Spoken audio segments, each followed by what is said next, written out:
ಮಗ ನಿಮ್ಮ ಮನೆಯ ಬಂದ ನೀರು ಕೊಡಮ್ಮ. ಹಾ ಅಪ್ಪಯ್ಯ ತರ್ತೀನಿ. ಮಗ ಊರು ಹೋಗುವಂಥದ್ದೇ ಕಾಡು ಬಾ ಅಂತದೆ. ನನಗೂ ವಯಸ್ಸಾಯ್ತು. ಇರಳೊಬ್ಬ ಮಗಳಿಗೆ ಏನೇನ ಮಾಡಿ ಮದುವೆ ಮಾಡ್ಬಿಡೋಣಪ್ಪ. ಇದೇನಪ್ಪ ಹಿಂಗ್ ಮಾತಾಡ್ತಾ ಇದೀಯಾ? ಇರೋ ಜಮೀನೆಲ್ಲ ಮಾರ್ಬಿಟ್ಟು ನೀನ್ ಹಾಸ್ಪಿಟ್ಲಿಗೆ ಇಕ್ಕಿದಾಯ್ತು. ಈಗ ಅವಳು ಮದ್ವೆ ಬಗ್ಗೆ ಮಾತಾಡ್ತಿದ್ಯಾ ನೀನು? ಆಯ್ತಪ್ಪ.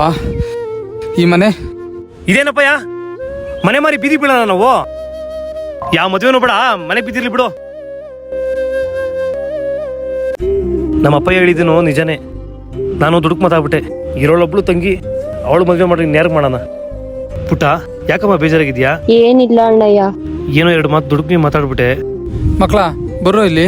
ಅಪ್ಪಯ್ಯ ಏನೋ ಕೋಪದಲ್ಲಿ ಎರಡು ಮಾತಾಡ್ಬಿಟ್ಟೆ. ನೀನ್ ಹೇಳಿದ್ ಇಟನೆ, ಈ ಮನೆ ಮಾರಿ ನಮ್ಮ ಮನೆ ಮಗಳನ್ನ ಮದ್ವೆ ಮಾಡಿ ಖುಷಿಯಾಗಿ ಕಳ್ಸೋಣ ಅಪ್ಪಯ್ಯ. ಆಯ್ತು ಬಿಡು ಮಗನೇ.